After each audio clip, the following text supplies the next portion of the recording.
Shalom, selamat sore Bapak, Ibu, dan saudara-saudari terkasih dalam Tuhan Yesus. Pada hari ini, Minggu 17 Januari 2021, kita akan kembali beribadah bersama-sama. Pada sore hari ini, firman Tuhan akan dilayani oleh Bapak Pendeta Togi Simanjuntak. Marilah kita mempersiapkan diri untuk beribadah. Saya undang dengan hormat Bapak Ibu bangkit berdiri, dan kita akan menyatakan pujian kita untuk Tuhan kita. Masyurkan Tuhan kita dengan NKB nomor 4 ayat 1 dan 2.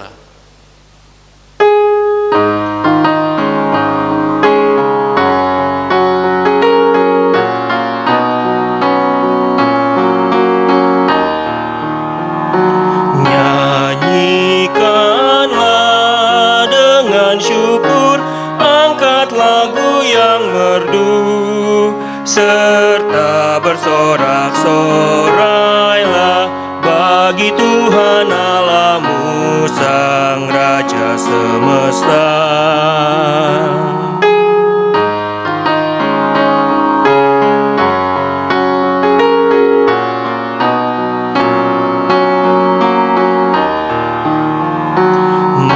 Masyurkan terus, agungkanlah Tuhan Allah yang besar. Seluruh alam raya pun adalah ciptaannya dan miliknya tetap. Mari kita tahbiskan ibadah pada sore hari ini.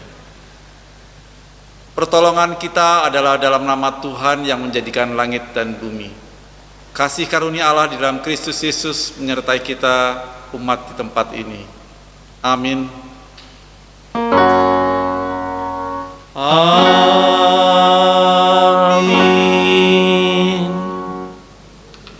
Nats pembimbing untuk ibadah pada sore hari ini terambil dari Markus 1 ayat yang ke-35. Markus 1 ayat 35, demikianlah firman Tuhan. Pagi-pagi benar, waktu hari masih gelap, ia bangun dan pergi keluar. Ia pergi ke tempat yang sunyi dan berdoa di sana. Demikianlah nats pembimbing, biarlah itu menuntun kita untuk nanti memahami lebih dalam tentang firman Tuhan. Kita akan menyatakan pujian kita sebagai rasa syukur kita kepada Tuhan dengan pujian NKB nomor 166 ayat 1 dan 2.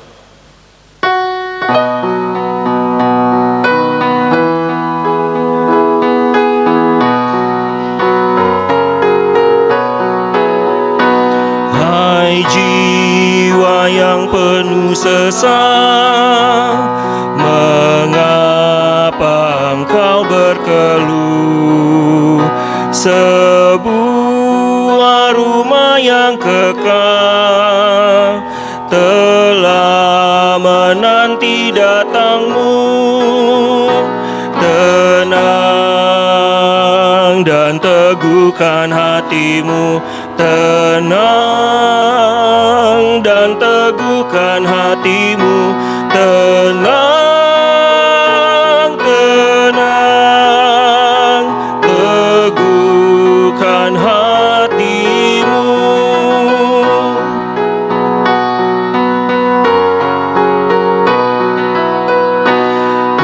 Meski berat tanggunganmu, kendati jalanmu terjal, arahkanlah pandanganmu ke rumah Bapa yang kekal. Tenang dan teguhkan hatimu, tenang dan teguhkan hatimu, tenang, tenang, teguhkan hatimu.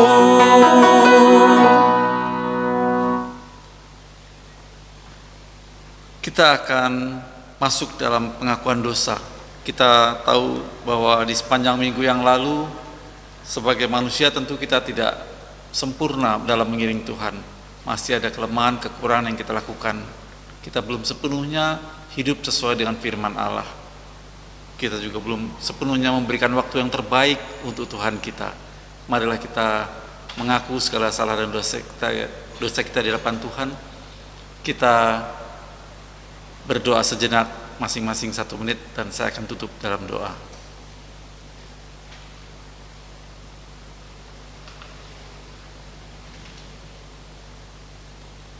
Bapa Surgawi, kehidupan kami sesungguhnya seperti lembaran kertas yang terbuka di hadapan hadirat-Mu.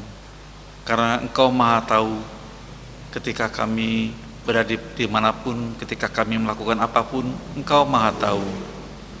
Saat ini ya Bapa, kami memohon kepadamu sesuai pengakuan kami masing-masing pribadi lepas pribadi. Kiranya Tuhan berkenan mengampuni kami segala kelemahan kami, ketidaksempurnaan kami yang kami lakukan melalui pikiran, perkataan dan perbuatan. Kiranya Engkau berkenan mengampuni kami. Kami memohonkan doa ini dengan iman hanya di dalam nama Tuhan Yesus Kristus. Haleluya. Amin. Marilah kita menyadari bahwa sebagai umatnya, kita adalah ciptaannya, kita dibentuk oleh Tuhan. Sebagaimana pengakuan dosa kita tadi, kita belum sepenuhnya menyerahkan diri secara total untuk dibentuk oleh Tuhan. Marilah kita kesempatan ini menyatakan diri kita untuk kembali dibentuk oleh Tuhan. Jadilah Tuhan kehendak-Mu di dalam kehidupan kami. Kita nyatakan itu dengan pujian NKB nomor 14.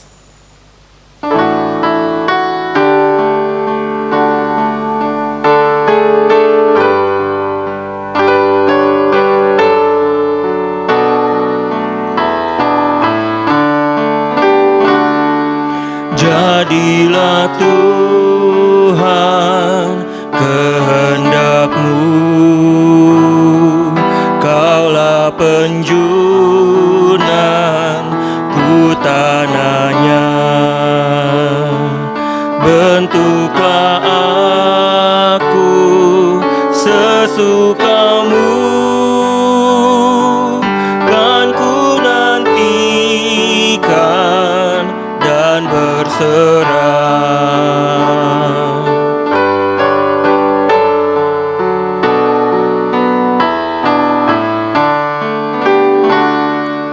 Jadilah Tuhan kehendak-Mu, tiliklah aku dan ujilah, sucikan hati pikiranku, dan di depan-Mu ku menyembah. Sebagaimana pengakuan kita tadi, maka kita mengimani bahwa ada pengampunan di dalam Tuhan Yesus Kristus. Kita akan membacanya dari berita anugerah yang terambil dalam kitab Ibrani ayat yang ke-12, 13 dan 14. Demikian berita anugerah Ibrani 9 ayat ke-12, 13 dan 14.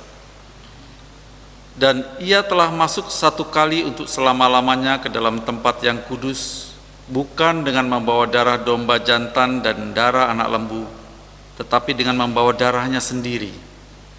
Dan dengan itu ia telah mendapat kelepasan yang kekal. Sebab jika darah domba jantan dan darah lembu jantan dan percikan abu lembu muda menguduskan mereka yang najis, sehingga mereka disucikan secara lahiriah, betapa lebihnya darah Kristus yang oleh Roh yang kekal telah mempersembahkan dirinya sendiri kepada Allah sebagai persembahan yang tak bercacat, akan menyucikan hati nurani kita dari perbuatan-perbuatan yang sia-sia, supaya kita dapat beribadah kepada Allah yang hidup. Kita percaya pengampunan telah terjadi di dalam nama Bapa, Putra dan Roh Kudus. Amin. Marilah kita menyambut berita anugerah ini dengan nyanyian pujian nomor NKB nomor 71, sebuah nama yang permai, Yesus Juru Selamat kita.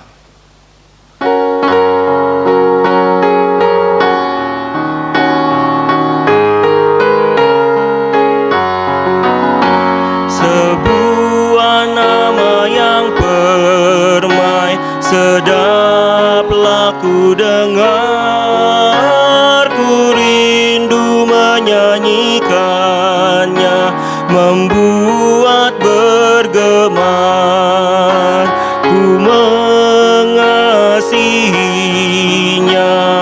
Yesus penebusku, ku mengasihinya, membalas kasihnya.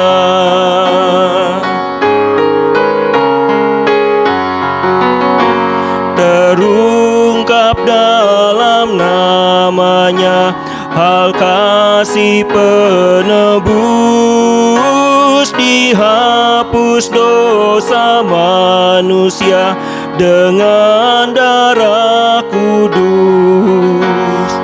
Ku mengasihinya, Yesus penebusku, ku mengasihinya, membalas kasihnya.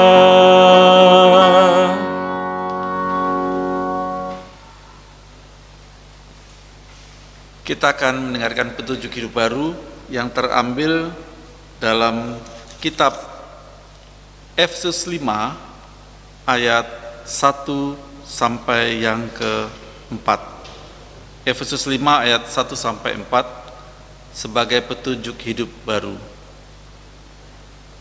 Sebab itu, jadilah penurut-penurut Allah seperti anak-anak yang kekasih, dan hiduplah di dalam kasih, sebagaimana Kristus Yesus juga telah mengasihi kamu dan telah menyerahkan dirinya untuk kita sebagai persembahan dan korban yang harum bagi Allah. Tetapi percabulan dan rupa-rupa kecemaran atau keserakahan disebut saja pun jangan di antara kamu, sebagaimana sepatutnya bagi orang-orang kudus. Demikian juga perkataan yang kotor, yang kosong, atau yang sembrono, karena hal-hal ini tidak pantas, tetapi sebaliknya ucapkanlah syukur. Kiranya Roh Kudus menuntun kita untuk melakukan petunjuk hidup baru. Bapak, Ibu, Saudara-saudari terkasih dalam Tuhan Yesus, tiba saatnya kita akan merenungkan firman Tuhan. Karena melalui firman Tuhanlah kita dapat mengenal Tuhan, kita dapat mengenal Tuhan, kehendak Tuhan dalam kehidupan kita. Kita akan nyatakan itu dengan pujian mengenalmu. Saya undang Bapak Ibu bangkit berdiri. Kita menyatakan itu dengan pujian, bila ku buka mataku.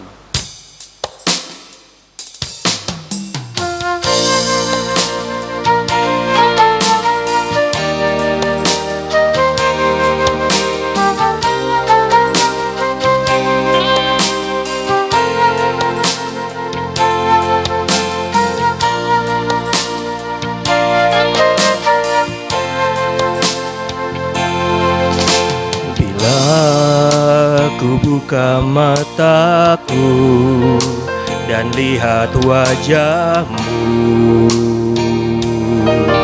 ku terkagum bila ku lihat hidupku dan karya tanganmu. Ku tersanjung karena semua yang baik dalam hidupku, itulah karyamu. Kau beri kesempatan yang baru, dan ku ingin mengenalmu, Tuhan, lebih dalam dari semua yang ku kenal. Tiada kasih yang melebihimu, ku ada untuk menjadi penyembahmu.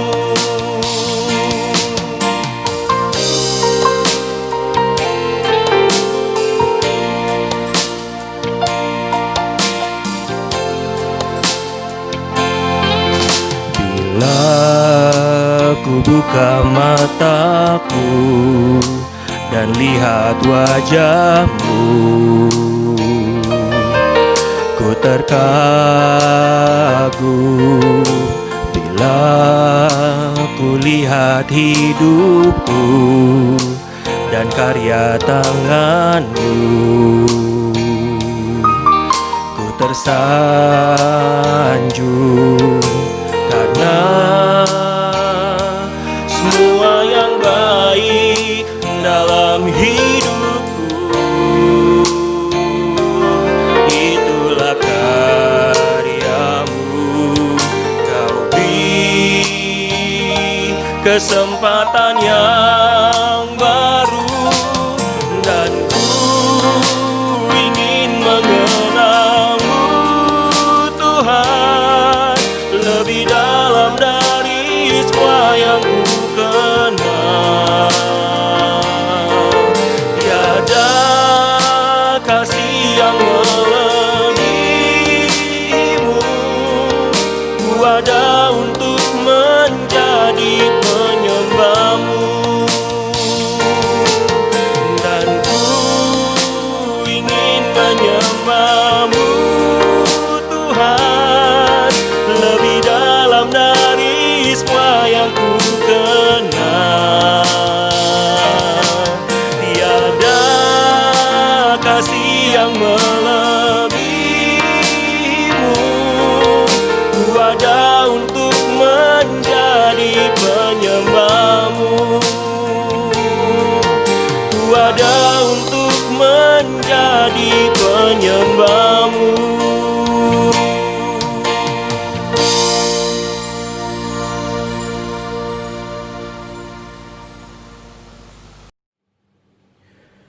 Shalom, selamat hari Minggu.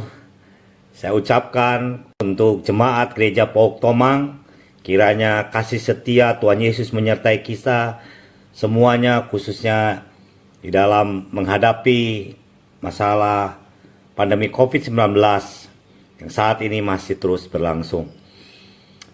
Hari ini saya diberikan tema khotbah tentang bersekutu dengan Tuhan setiap hari. Saya Pendeta Togi Simanjuntak, kiranya firman Tuhan hari ini menjadi berkat bagi kita semua. Mari kita baca satu ayat Alkitab dalam Mazmur 14 ayat 2. Firman Tuhan berkata, Tuhan memandang ke bawah dari surga kepada anak-anak manusia untuk melihat apakah ada yang berakal budi dan yang mencari Allah. Tuhan memandang ke bawah dari surga kepada anak-anak manusia, setiap kita tentunya, untuk melihat apakah ada yang berakal budi dan mencari Allah. Tuhan senantiasa rindu setiap hari agar orang percaya setiap kita datang kepadanya, mencari wajahnya untuk bersekutu dengannya. Yesaya 55 ayat 6, Alkitab berkata, carilah Tuhan selama ia berkenan ditemui, berserulah kepadanya selama ia dekat. Tuhan mau kita bersekutu dengannya setiap hari.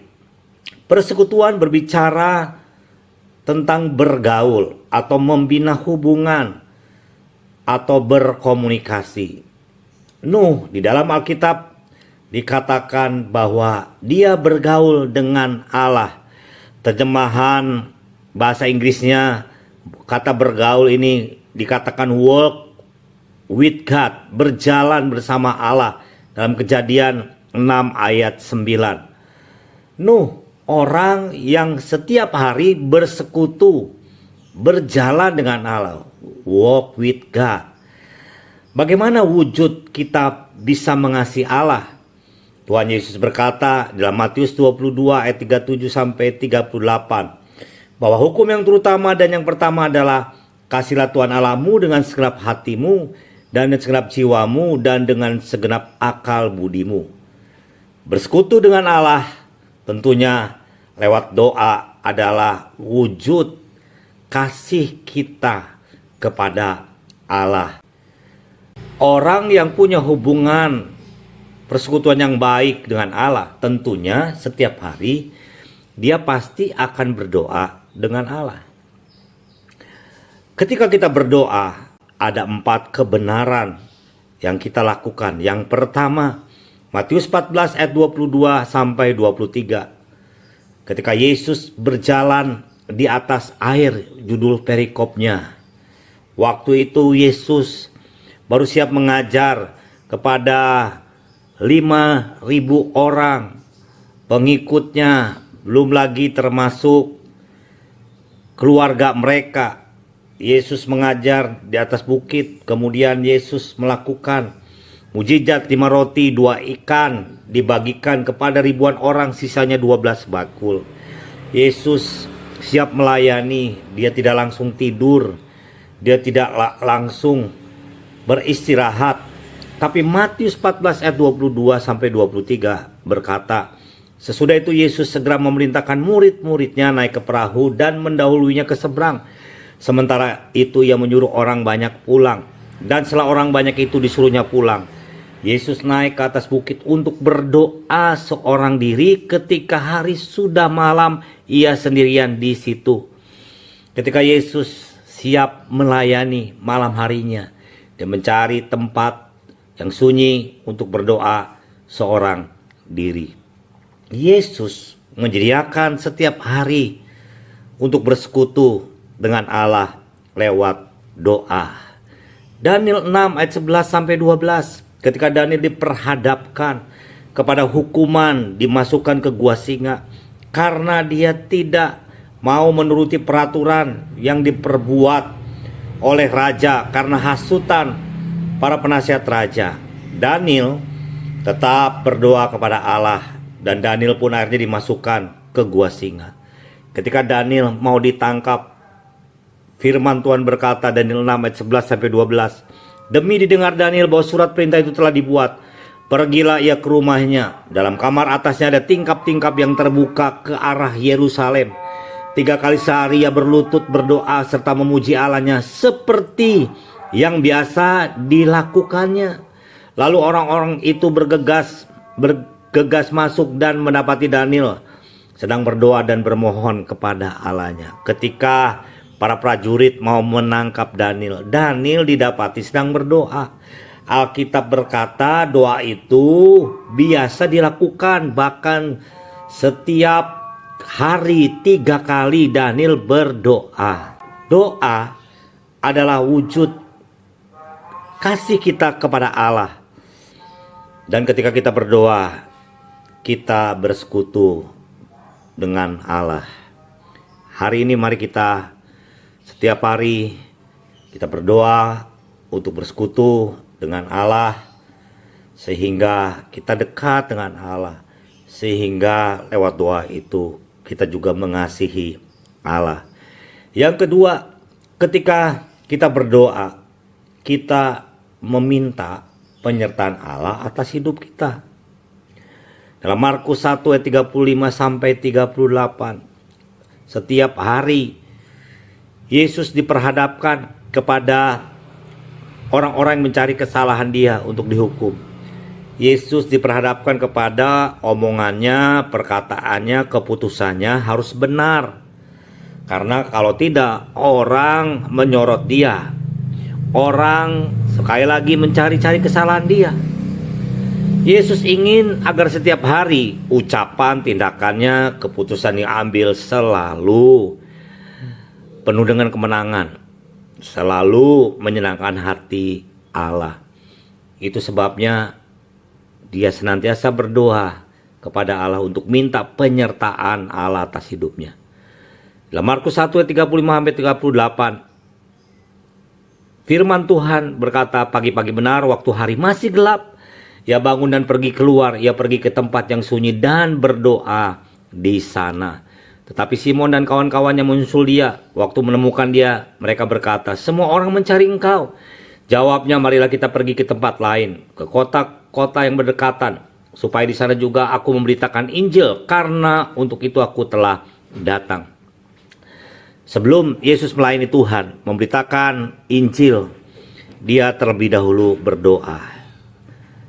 Mengapa? Karena Yesus selalu meminta penyertaan Allah dalam hidupnya. Demikian juga ketika dia mau memutuskan memilih ke-12 murid. Dari 120 orang, 70 orang, lalu dari kumpulan itu Yesus harus memilih 12 murid yang disebutnya rasul. Yesus terlebih dahulu berdoa semalam-malaman. Lalu esok paginya barulah dia memanggil ke-12 murid. Dalam Lukas 6 ayat 12 sampai 13. Yang ketiga, ketika kita berdoa, kita meminta kekuatan Allah atas pergumulan kita. Di Taman Getsemani dalam Lukas 22 ayat 39 sampai 43, Yesus, ia ada Tuhan, tapi yang menjelma menjadi manusia. Dia juga bisa lapar, dia bisa haus, dia juga bisa sedih, dia juga bisa cemas.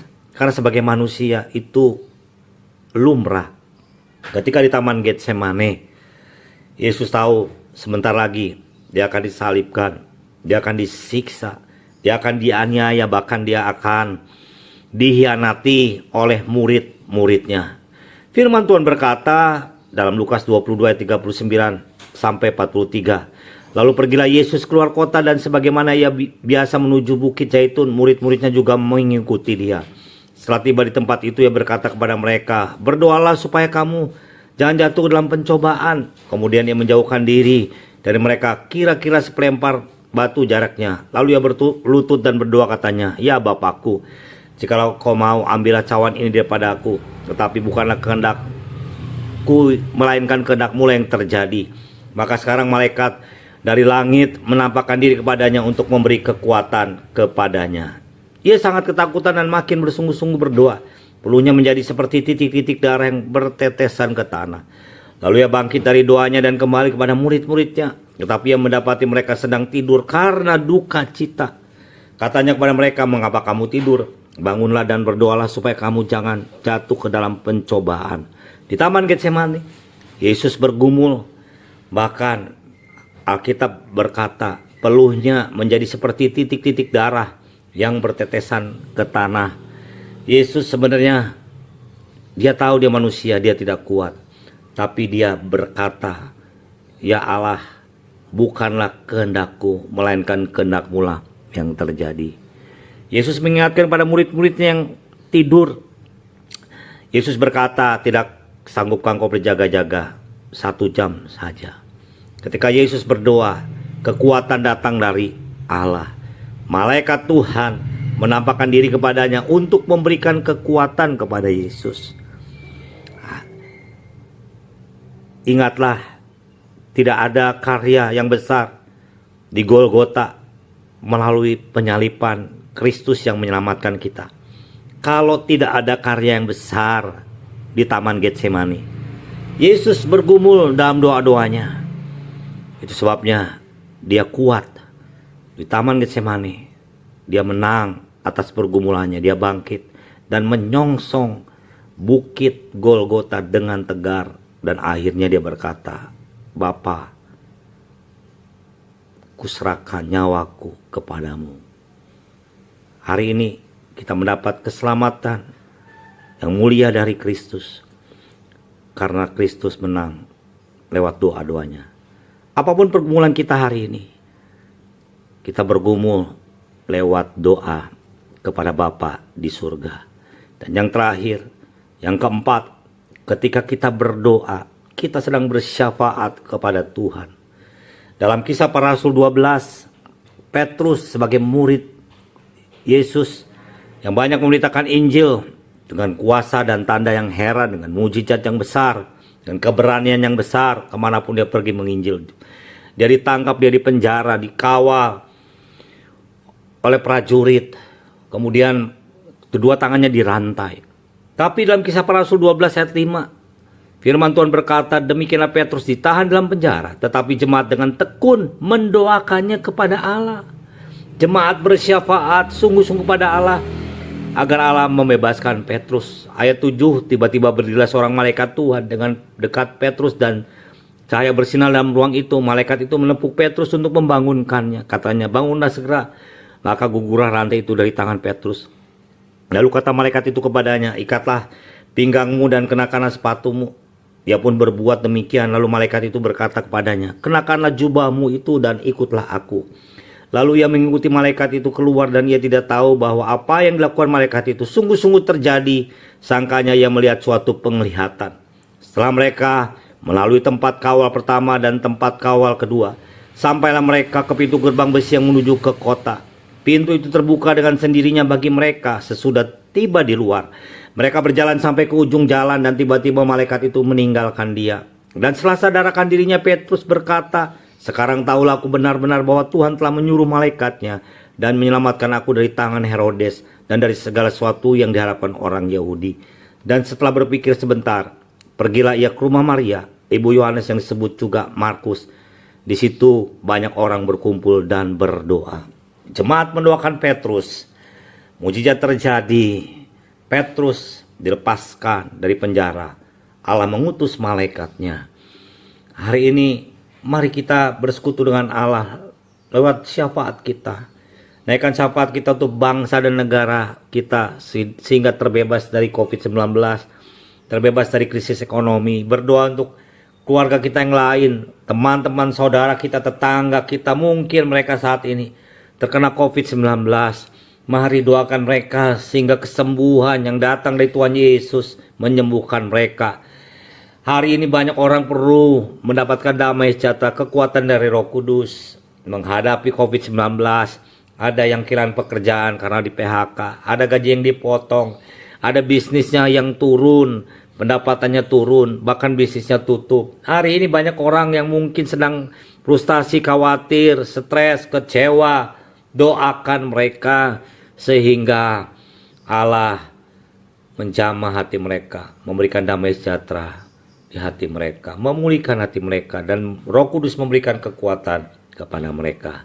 Mari kita bersekutu dengan Tuhan setiap hari. Tuhan Yesus memberkati. Saya Pendeta Togi Simanjuntak. Mari kita berdoa. Bapa dalam surga, terima kasih buat kebenaran firman Tuhan hari ini. Biarlah ya Bapa, hari ini kami mau setiap hari bersekutu dengan Engkau. Kami mau menemui Engkau lewat persekutuan dalam doa yang kami naikkan kepadamu. Bapa, berkati setiap kami, setiap keluarga, dimanapun kami berada. Berikan kami terus penyertaan, kekuatan, untuk kami juga bisa melalui masalah yang kami hadapi lewat pandemi COVID-19 ini. Dan kasih setia Tuhan, dengan kemurahan Tuhan, sehingga kami terus diberikan kesehatan, diberikan perlindungan. Bapa, juga berdoa untuk bangsa dan negara kami. Biarlah rahmat-Mu, kasih-Mu melimpah atas bangsa dan negara kami. Sertai pemerintahan kami ya Bapa, sehingga pemerintah kami juga baik presiden, wakil presiden, aparat pemerintahan yang lain dapat diberikan hikmat untuk menghentikan pandemi COVID-19 atas Indonesia. Ya berdoa ya Bapa, juga biarlah Tuhan hari lepas hari segala pekerjaan kami, aktivitas kami, keluarga kami, pelayanan kami, Engkau sertai dan Engkau lindungi sehingga semuanya dapat berhasil. Terima kasih ya Bapa. Dan sebentar kami akan mengakhiri ibadah kami. Biarlah Engkau yang penuh kasih memberkati kami. Amin. Jemaat sekalian, setelah kita menerima firman Tuhan, marilah kita memperbaharui sikap iman kita. Kita akan mengucapkan pengakuan iman rasuli, dan saya undang Bapak Ibu pamit berdiri.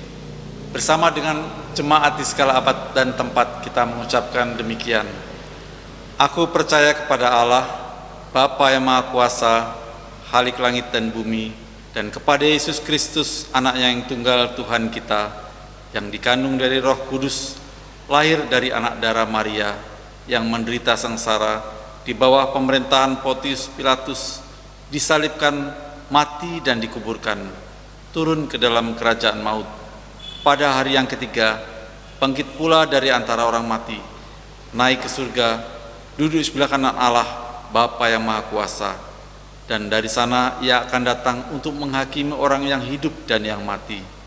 Aku percaya kepada Roh Kudus, gereja yang kudus dan am, persekutuan orang kudus, pengampunan dosa, kebangkitan daging, dan hidup yang kekal. Amin. Silakan duduk Bapak Ibu sekalian. Tiba saatnya kita akan memberikan persembahan, dan untuk persembahan sebagaimana biasa secara online Bapak Ibu dimohon untuk melakukan transfer ke rekening yang tertera dalam layar. Segenap majelis mengucapkan terima kasih atas persembahan Bapak Ibu sekalian. Dan jika berkenan, mohon bukti transfer boleh dikirim melalui WhatsApp ke pengurus majelis POK Tomang. Warta Jemaat. Firman Tuhan pada kebaktian sore hingga malam hari ini telah dilayani oleh Bapak Pendeta Togi Simanjuntak. Segenap persekutuan mengucapkan terima kasih atas pelayanan Bapak Pendeta Togi Simanjuntak. Kiranya Tuhan memberkati baik pelayanan maupun kehidupan Bapak sekeluarga. Firman Tuhan pada minggu yang akan datang akan dilayani oleh Bapak Pendeta Christopher Tapiheru. Mari kita dukung dalam doa persiapan beliau. Mengenai persembahan, Bapak Ibu dapat membacanya dari warta jemaat yang telah dicetak dan akan dikirimkan melalui WhatsApp kepada Bapak Ibu sekalian. Warta dari komisi-komisi. Ibadah Komisi Pemuda dilaksanakan secara online, tetapi juga dilakukan juga secara tatap muka di gedung Gereja POK Tomang setiap hari Minggu jam 3:30. Mohon kepada Bapak Ibu yang punya anak muda dipersilahkan untuk hadir atau mengikutinya secara online. Untuk ibadah Komisi Remaja dilakukan secara online saja setiap hari Minggu jam 1:30. Apabila ada Bapak Ibu yang punya anak remaja dan membutuhkan link untuk ibadah online, dapat menghubungi kami majelis. Juga Komisi Anak-anak beribadah pada setiap hari Minggu jam 11. Ibadah juga dilakukan secara online dan jika diperlukan kami dapat memberikan link ibadah online anak-anak tersebut. Ada berita duka, yaitu telah berpulang ke rumah Bapa di surga Ibu Ratna Dewi Suhendro atau yang lebih dikenal dengan Ibu Oli pada hari Rabu 13 Januari 2021 pukul 6.30 pagi. Segenap persekutuan mengucapkan turut belasungkawa, kiranya Tuhan memberikan penghiburan dan ketabahan kepada segenap keluarga yang ditinggalkan. Baik, kita telah tiba di penghujung ibadah. Marilah kita bangkit berdiri. Kita meyakini bahwa jalan hidup tidak selalu seperti apa ada yang kita inginkan, tetapi Tuhan senantiasa memberikan penyertaannya kepada kita. Mari kita memuji Tuhan dengan pujian NKB nomor 170.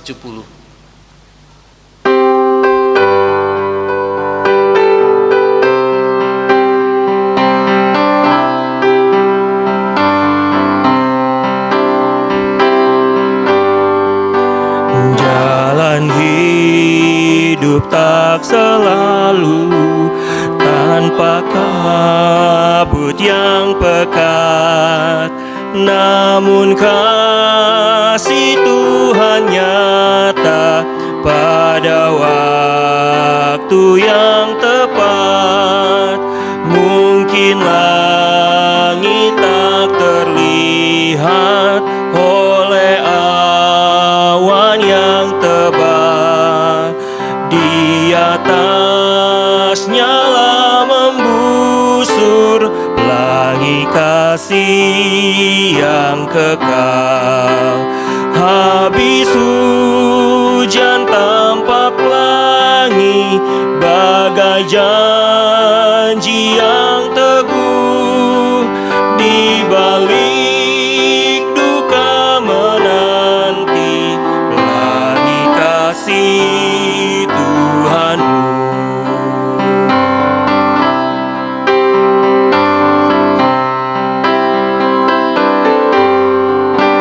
Jika badai menyerangmu, awan turun menggelap, carilah di atas awan pelangi kasih yang tetap.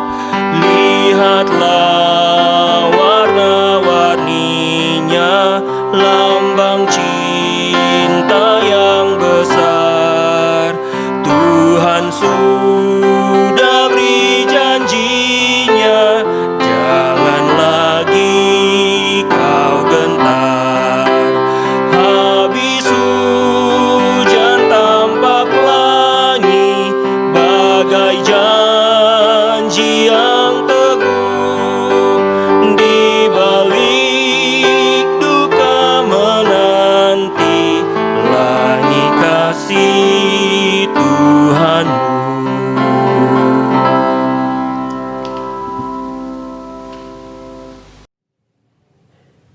Jemaat, ibadah minggu ini telah selesai, dan biarlah hati, pikiran, perasaan kita tertuju kepada Bapa di surga. Dan saat ini terimalah berkat dari Allah Bapa, Allah Abraham, Ishak, dan Yakub yang mengasihi kita. Terimalah damai sejahtera, sukacita dari Tuhan Yesus, dan terimalah persekutuan bersama Roh Kudus, perlindungan, penyertaan dari hari ini sampai selama-lamanya. Amin.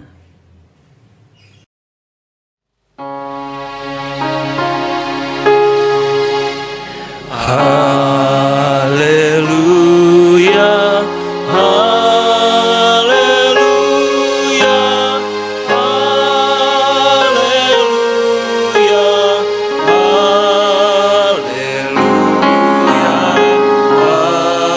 haleluya, amin,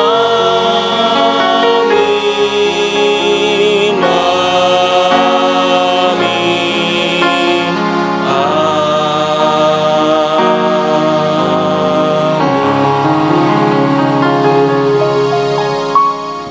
Ibadah telah selesai. Bapak Ibu dipersilahkan untuk duduk dan bersaat teduh sejenak.